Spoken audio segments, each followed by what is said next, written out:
நண்பர்களையும் போதை பழக்கத்திற்கு ஆளாகாமல் தடுத்து அவர்களுக்கு அறிவுரைகளை வழங்குவேன். விஜய் அவர்கள் பஸ்ஸில் பயணம் பண்ணாரு, டிக்கெட் வாங்கினாரு, அது ஒரு செய்தி. விஜய் அவர்கள் கூலிங் கிளாஸ் போட்டுட்டு 3 கிலோமீட்டர் ஓடினார், உலகத்திலேயே யாருமே ஓடலை, அது ஒரு செய்தி. விஜய் அவர்கள் கோட் ஷூட் போட்டிருந்தாரு, கோட்டை கலட்டிட்டு இன்னைக்கு பிளாக் அண்ட் ஒயிட் ஷர்ட்ல வந்தார், வாவ், இது ஒரு செய்தி. இப்படி தமிழ்நாட்டில்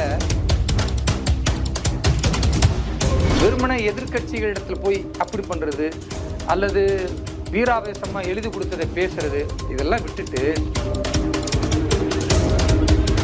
பிறக்கிற அரசு மருத்துவமனையில் உள்ள குழந்தைக்கு நான் தாய்மாமன் சீர் கொடுப்பேன், மோதிரம் கொடுப்பேன்னா முதல்ல குழந்தை நல்லபடியா பிறந்து அது உயிரோட வரணும்ல. அப்ப விஜய் அவர்கள் எதை முதல்ல செய்யணுமோ அதை விட்டுட்டு விளம்பர அரசியல் செய்வதில் ரொம்ப உத்வேகமா இருக்கிறார்.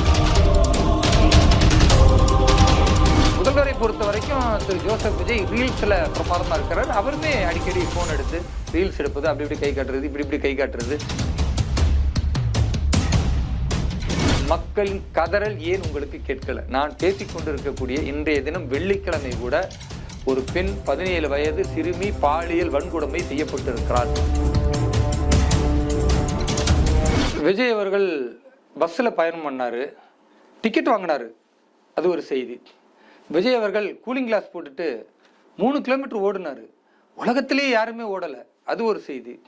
விஜய் அவர்கள் கோட் ஷூட் போட்டிருந்தாரு, கோட்டை கலட்டிட்டு இன்னைக்கு பிளாக் அண்ட் ஒயிட் ஷர்ட்ல வந்தார், வாவ், இது ஒரு செய்தி.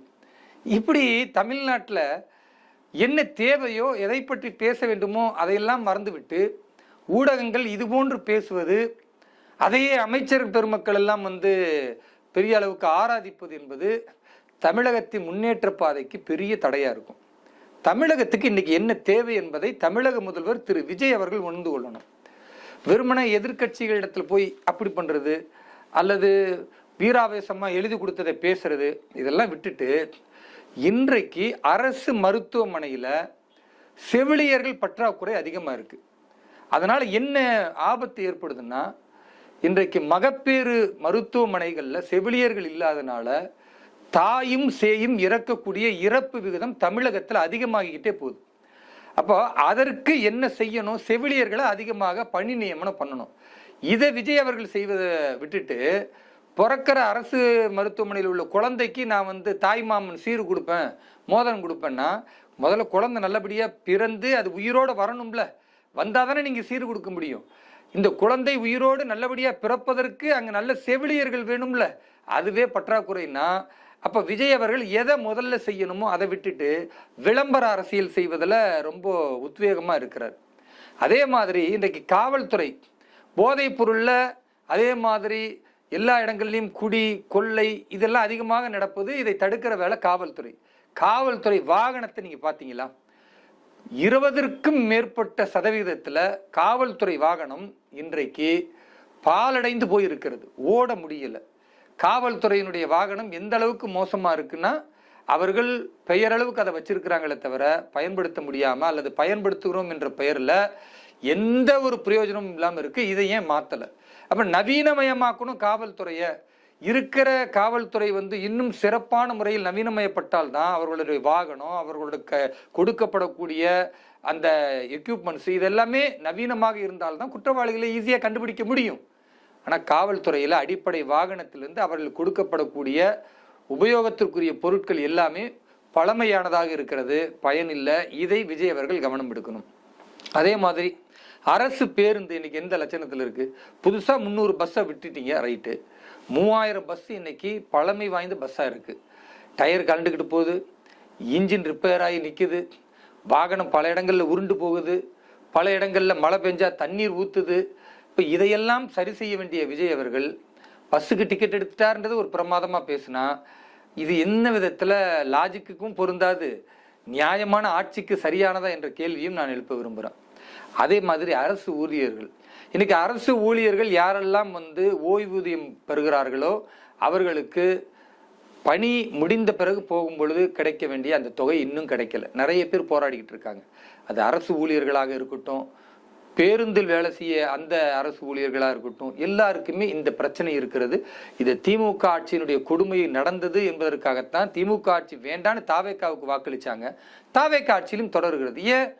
முதல்வரை பொறுத்த வரைக்கும் திரு ஜோசப் விஜய் ரீல்ஸ்ல பிரமாதமா இருக்கிறார். அவருமே அடிக்கடி போன் எடுத்து ரீல்ஸ் எடுப்பது, அப்படி இப்படி கை காட்டுறது, இப்படி இப்படி கை காட்டுறது, இதுல அவர் பிரமாதமா செயல்படுகிறாரே தவிர அடிப்படை தேவை இது பிரச்சனை. இன்னைக்கு வெயில் காலத்துல பல கிராமங்கள்ல குடிநீர் தட்டுப்பாடு இருக்கு. குடிநீர் இல்லாம மக்கள் கஷ்டப்பட்டுக்கிட்டு இருக்காங்க. அதற்கு என்ன செய்ய போகிறீர்கள் என்ற கேள்விக்கு எந்த பதிலுமே திரு விஜய் அவர்களிடத்துல இல்லை.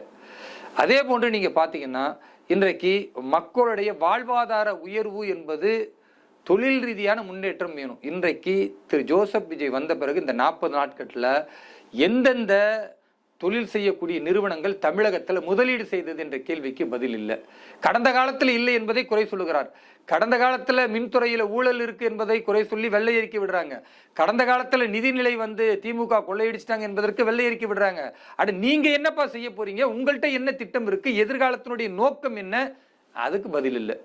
அப்போ மக்கள் எதற்காக உங்களுக்கு வாக்களித்தார்களோ அந்த மாற்றம் வரும் என்றால் மாற்றத்தை நாங்கள் தரமாட்டோம், ஏமாற்றத்தை தருவோம் என்று திரு ஜோசப் விஜய் சொன்னார்னா இது எந்த விதத்துல நியாயம்? எப்படி மக்கள் இதை ஏற்றுக்கொள்வார்கள்? அதனால ஒரு பழமொழி சொல்லுவாங்க, ஆசை 60 நாள் மோகம் 30 நாள்னு. கல்யாணமான முதல் 90 நாள் அந்த மனைவிக்கும் கணவனுக்கும் பெரிய பிரச்சனையே வராது. ஏன்? ஆசை 60 நாள் மோகம் 30 நாள், 90 நாள் அப்படித்தான் போகும். அதற்கு பிறகுதான் மற்ற விஷயம்.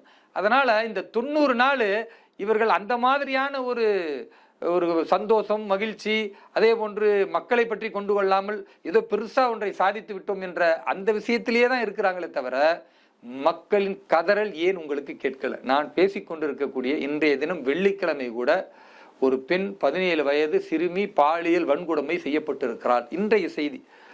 எந்த ட்ரக்ஸுக்காக முதல்வர் இன்னைக்கு ஓட்டப்பந்தயத்தில் ஓடினாரோ இன்றைக்கு 4க்கும் மேற்பட்ட வழக்குகள் ட்ரக்ஸ் சம்பந்தமாக இருக்கு. அப்ப இதுக்கெல்லாம் என்ன காரணம்? ட்ரக்ஸ் ஏன் விற்கப்படுது?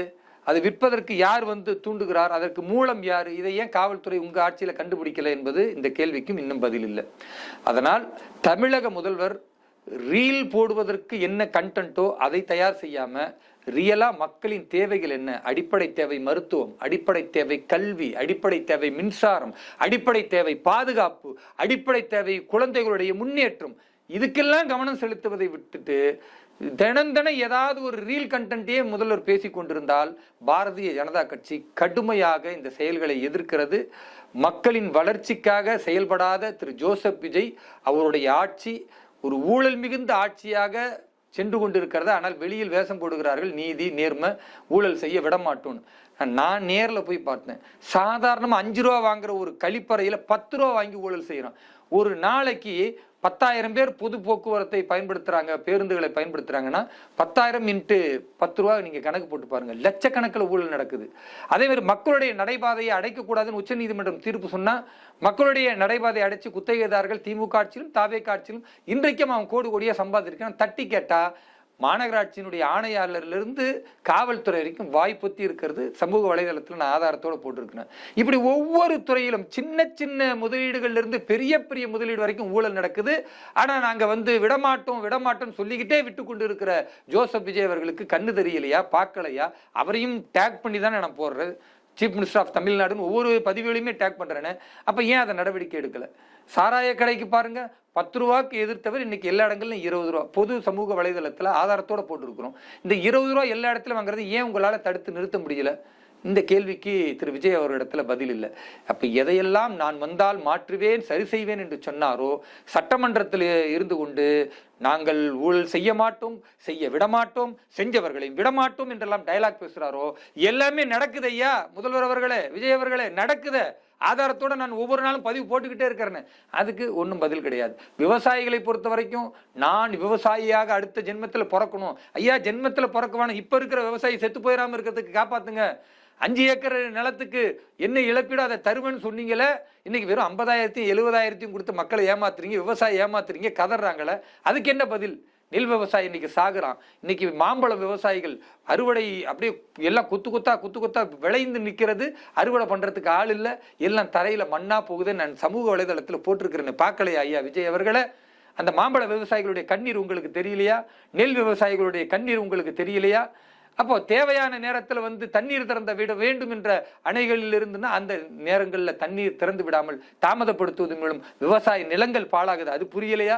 இது எல்லாத்தையும் விட்டுட்டு விஜய் அப்படி செய்தார், விஜய் இப்படி வந்திருக்கிறார், இந்த கோட் சூட் போட்டுக்கிறார், கூலிங் கிளாஸ் கண்ணாடி போட்டார், கையாட்டினார், காலை உதறினார், என்னையே அரசியல்? இது கேவலமான அரசியலா இருக்கு. கடந்த காலத்தில் இல்லாத மரபுகளை எல்லாம் நாசப்படுத்தி ஒரு மாடலிங் அரசியல் தான் இன்றைக்கு நடந்து கொண்டிருக்கிறது. இது ஒழிக்கப்பட வேண்டும். தமிழக மக்களுக்கு எது தேவையோ அதை தமிழக முதல்வர் தர வேண்டும். அப்படி தராவிட்டால் மக்களின் உரிமைகளை பற்றி, மக்களுடைய குறைகளை கவனிக்காமல் இருந்தால் நிச்சயமாக பாரதிய ஜனதா கட்சி களமிறங்கி போராடும். இந்த ஆட்சியை முடிவுக்கு கொண்டு வருவதற்கு முன்னுரையை பாரதிய ஜனதா கட்சி எழுதும்.